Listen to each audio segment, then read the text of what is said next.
Don Quixote. Chapter 35.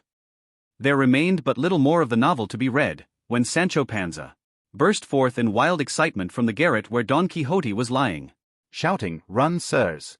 quick, and help my master, who is in the thick of the toughest and stiffest battle I ever laid eyes on. By the living God he has given the giant, the enemy of my lady the Princess Mycomicona, such a slash that he has sliced his head clean off as if it were a turnip." "What are you talking about, brother?" said the curate, pausing as he was about to read the remainder of the novel. "Are you in your senses, Sancho? How? The devil can it be as you say, when the giant is 2,000 leagues away?" Here they heard a loud noise in the chamber, and Don Quixote shouting out, "Stand, thief, brigand, villain, now I have got thee, and thy scimitar shall not avail Thee!" And then it seemed as though he were slashing vigorously at the wall. "Don't stop to listen," said Sancho, "but go in and part them or help my master.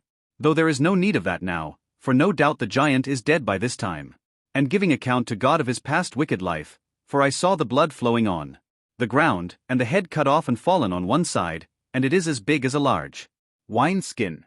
"May I die," said the landlord at this, "if Don Quixote or Don Devil has not been slashing some of the skins of red wine that stand full at his bed's head, and the spilt wine must be what this good fellow takes for blood." And so saying he went into the room and the rest after him, and there they found Don Quixote in the strangest costume in the world.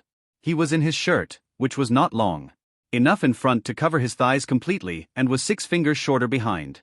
His legs were very long and lean, covered with hair, and anything but clean. On his head he had a little greasy red cap that belonged to the host, round his left arm he had rolled the blanket of the bed, to which Sancho, for reasons best known to himself, owed a grudge, and in his right hand he held his unsheathed sword with which he was slashing about on all sides, uttering exclamations as if he were actually fighting some giant, and the best of it was his eyes were not open, for he was fast asleep, and dreaming that he was doing battle with the giant. For his imagination was so wrought upon by the adventure he was going to accomplish, that it made him dream he had already reached the kingdom of Mycomicon, and was engaged in combat with his enemy, and believing he was laying on the giant he had given so many sword cuts to the skins that the whole room was full of wine. On seeing this the landlord was so enraged that he fell on Don Quixote, and with his clenched fist began to pummel him in such a way, that if Cardenio and the curate had not dragged him off, he would have brought the war of the giant to an end. But in spite of all the poor gentleman never woke until the barber brought a great pot of cold water from the well and flung it with one dash all over his body, on which Don Quixote woke up, but not so completely as to understand what was the matter. Dorothea, seeing how short and slight his attire was, would not go in to witness the battle between her champion and her opponent. As for Sancho, he went searching all over the floor for the head of the giant, and not finding it he said, "I see now that it's all enchantment in this house, for the last time on this very spot where I am now, I got ever so many thumps without knowing who gave them to me or being able to see anybody, and now this head is not to be seen anywhere about, though I saw it cut off with my own eyes and the blood running from the body as if from a fountain." "What blood and fountains are you talking about, enemy of God and his saints?" said the landlord. "Don't you see, you thief, that the blood and the fountain are only these skins here that have been stabbed and the red wine swimming all over the room, and I wish I saw the soul of him that stabbed them swimming in hell?" "I know nothing about that," said Sancho, "all I know is it will be my bad luck that through not finding this head my county will melt away like salt in water." For Sancho awake was worse than his master asleep, so much had his master's promises addled his wits. The landlord was beside himself at the coolness of the squire and the mischievous doings of the master, and swore it should not be like the last time when they went without paying, and that their privileges of chivalry should not hold good this time to let one or other of them off without paying, even to the cost of the plugs that would have to be put to the damaged wineskins. The curate was holding Don Quixote's hands, who, fancying he had now ended the adventure and was in the presence of the Princess Mycomicona, knelt before the curate and said, "Exalted and beauteous lady, your highness may live from this day forth fearless of any harm this base being could do you, and I too from this day forth am released from the promise I gave you, since by the help of God on high and by the favor of her by whom I live and breathe, I have fulfilled it so successfully." "Did not I say so?" said Sancho on hearing this. "You see I wasn't drunk. There you see my master has already salted the giant, There's no doubt about the bulls, my county is all right. Who could have helped laughing at the absurdities of the pair, master and man? And laugh they did, all except the landlord, who cursed himself, but at length the barber Cardenio, and the curate contrived with no small trouble to get Don Quixote on the bed, and he fell asleep with every appearance of excessive weariness. They left him to sleep, and came out to the gate of the inn to console Sancho Panza on not having found the head of the giant, but much more work had they to appease the landlord, who was furious at the sudden death of his wineskins. And said the landlady, half scolding, half crying, at an evil moment and in an unlucky hour he came into my house, this knight-errant, would that I had never set eyes on him, for dear he has cost me, the last time he went off with the overnight score against him for supper, bed, straw and barley, for himself and his squire and a hack and an ass, saying he was a knight adventurer, God send unlucky adventures to him and all the adventurers in the world, and therefore not bound to pay anything, for it was so settled by the knight-errantry tariff. And then, all because of him, came the other gentleman and carried off my tail, and gives it back more than 2 quartillos the worse, all stripped of its hair, so that it is no use for my husband's purpose, and then for a finishing touch to all, to burst my wineskins, and spill my wine. I wish I saw his own blood spilt. But let him not deceive himself, for, by the bones of my father and the shade of my mother, they shall pay me down every quartz, or my name is not what it is, and I am not my father's daughter. All this and more to the same effect the landlady delivered with great irritation, and her good maid Maritornes backed her up, while the daughter held her peace and smiled from time to time. The curate smoothed matters by promising to make good all losses to the best of his power, not only as regarded the wineskins, but also the wine, and above all the depreciation of the tail which they set such store by. Dorothea comforted Sancho, telling him that she pledged herself, as soon as it should appear certain that his master had decapitated the giant, and she found herself peacefully established in her kingdom, to bestow upon him the best county there was in it. With this Sancho consoled himself, and assured the princess she might rely upon it that he had seen the head of the giant, and more. By token it had a beard that reached to the girdle, and that if it was not to be seen now, it was because everything that happened in that house went by enchantment, as he himself had proved the last time he had lodged there. Dorothea said she fully believed it, and that he need not be uneasy, for all would go well and turn out as he wished. All therefore being appeased, the curate was anxious to go on with the novel, as he saw there was but little more left to read. Dorothea and the others begged him to finish it, and he, as he was willing to please them, and enjoyed reading it himself, continued the tale in these words. The result was, that from the confidence Anselmo felt in Camilla's virtue, he lived happy and free from anxiety, and Camilla purposely looked coldly on Lothario, that Anselmo might suppose her feelings towards him to be the opposite of what they were, and the better to support the position, Lothario begged to be excused from coming to the house, as the displeasure with which Camilla regarded his presence was plain to be seen. But the befooled Anselmo said he would on no account allow such a thing, and so in 1,000 ways he became the author of his own dishonor, while he believed he was ensuring his happiness. Meanwhile the satisfaction with which Leonela saw herself empowered to carry on her amour reached such a height that, regardless of everything else, she followed her inclinations unrestrainedly, feeling confident that her mistress would screen her, and even show her how to manage it safely. At last one night, Anselmo heard footsteps in Leonela's room, and on trying to enter to see who it was, he found that the door was held against him, which made him all the more determined to open it, and exerting his strength, he forced it open, and entered the room in time to see a man leaping through the window into the street. He ran quickly to seize him or discover who he was, but he was unable to effect either purpose, for Leonela flung her arms round him crying, "Be calm, Señor, do not give way to passion or follow him who has escaped from this. He belongs to me, and in fact he is my husband." Anselmo would not believe it, but blind with rage drew a dagger and threatened to stab Leonela, bidding her tell the truth or he would kill her. She, in her fear, not knowing what she was saying, exclaimed, "Do not kill me, Señor, for I can tell you things more important than any you can imagine." "Tell me then at once, or thou deest," said Anselmo. "It would be impossible for me now," said Leonela. "I am so agitated. Leave me till tomorrow, and then you shall hear from me what will fill you with astonishment.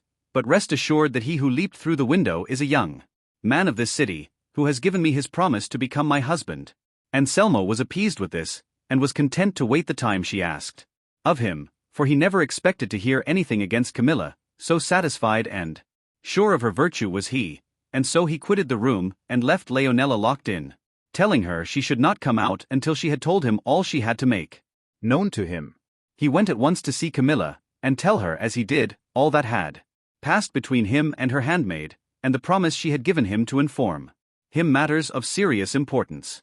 There is no need of saying whether Camilla was agitated or not, for so great was her fear and dismay, that making sure as she had good reason to do that Leonela would tell Anselmo all she knew of her faithlessness, she had not the courage to wait and see if her suspicions were confirmed, and that same night as soon as she thought that Anselmo was asleep, she packed up the most valuable jewels she had and some money, and without being observed by anybody escaped from the house and betook herself to Lothario's, to whom she related what had occurred, imploring him to convey her to some place of safety or fly with her where they might be safe from Anselmo.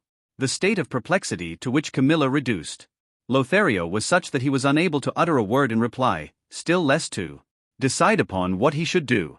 At length he resolved to conduct her to a convent, of which a sister of his was prioress. Camilla agreed to this, and with the speed which the circumstances demanded, Lothario took her to the convent and left her there, and then himself quitted the city without letting anyone know of his departure. As soon as daylight came, Anselmo, without missing Camilla from his side, rose eager to learn what Leonela had to tell him, and hastened to the room where he had locked her in. He opened the door, entered, but found no Leonela. All he found was some sheets knotted to the window, a plain proof that she had let herself down from it and escaped. He returned uneasy to tell Camilla, but not finding her in bed or anywhere in the house, he was lost in amazement. He asked the servants of the house about her, but none of them could give him any explanation. As he was going in search of Camilla, it happened by chance that he observed her boxes were lying open, and that the greater part of her jewels were gone, and now he became fully aware of his disgrace, and that Leonela was not the cause of his misfortune, and just as he was, without delaying to dress himself completely, he repaired, sad at heart and dejected, to his friend Lothario to make known his sorrow to him. But when he failed to find him and the servants reported that he had been absent from his house all night and had taken with him all the money he had, he felt as though he were losing his senses, and to make all complete on returning to his own house he found it deserted and empty, not one of all his servants, male or female, remaining in it. He knew not what to think or say or do, and his reason seemed to be deserting him little by little. He reviewed his position, and saw himself in a moment left without wife, friend or servants, abandoned. He felt, by the heaven above him, and more than all robbed of his honor. For in Camilla's disappearance he saw his own ruin. After long reflection he resolved at last to go to his friend's village, where he had been staying when he afforded opportunities for the contrivance of this complication of misfortune. He locked the doors of his house, mounted his horse, and with a broken spirit set out on his journey, but he had hardly gone halfway when, harassed by his reflections, he had to dismount and tie his horse to a tree, at the foot of which he threw himself, giving vent to piteous heartrending sighs, and there he remained till nearly nightfall, when he observed a man approaching on horseback from the city, of whom, after saluting him, he asked what was the news in Florence. The citizen replied, "The strangest that have been heard for many a day, for it is reported abroad that Lothario, the great friend of the wealthy Anselmo, who lived at San Giovanni, carried off last night Camilla, the wife of Anselmo, who also has disappeared. All this has been told by a maidservant of Camilla's, whom the governor found last night lowering herself by a sheet from the windows of Anselmo's house. I know not indeed precisely how the affair came to pass. All I know is that the whole city is wondering at the occurrence, for no one could have expected a thing of the kind, seeing the great and intimate friendship that existed between them, so great they say that they were called the two friends." "Is it known at all," said Anselmo, "what road Lothario and Camilla took?" "Not in the least," said the citizen, "though the governor has been very active in searching for them." "God speed you, senor," said Anselmo. "God be with you," said the citizen, and went his way. This disastrous intelligence almost robbed Anselmo not only of his senses but of his life. He got up as well as he was able and reached the house of his friend, who as yet knew nothing of his misfortune, but seeing him come pale, worn, and haggard, perceived that he was suffering some heavy affliction. Anselmo at once begged to be allowed to retire to rest, and to be given writing materials. His wish was complied with, and he was left lying down and alone, for he desired this, and even that the door should be locked. Finding himself alone, he so took to heart the thought of his misfortune that by the signs of death he felt within him he knew well his life was drawing to a close, and therefore he resolved to leave behind him a declaration of the cause of his strange end. He began to write, but before he had put down all he meant to say, his breath failed him and he yielded up his life, a victim to the suffering which his ill-advised curiosity had entailed upon him. The master of the house, observing that it was now late and that Anselmo did not call, determined to go in and ascertain if his indisposition was increasing, and found him lying on his face, his body partly in the bed, partly on the writing table, on which he lay with the written paper open and the pen still in his hand. Having first called to him without receiving any answer, his host approached him, and taking him by the hand, found that it was cold, and saw that he was dead. Greatly surprised and distressed, he summoned the household to witness the sad fate which had befallen Anselmo, and then he read the paper, the handwriting of which he recognized as his, and which contained these words: "A foolish and ill-advised desire has robbed me of life. If the news of my death should reach the ears of Camilla, let her know that I forgive her, for she was not bound to perform miracles, nor ought I to have required her to perform them. And since I have been the author of my own dishonor, there is no reason why So far Anselmo had written, and thus it was plain that at this point, before he could finish what he had to say, his life came to an end.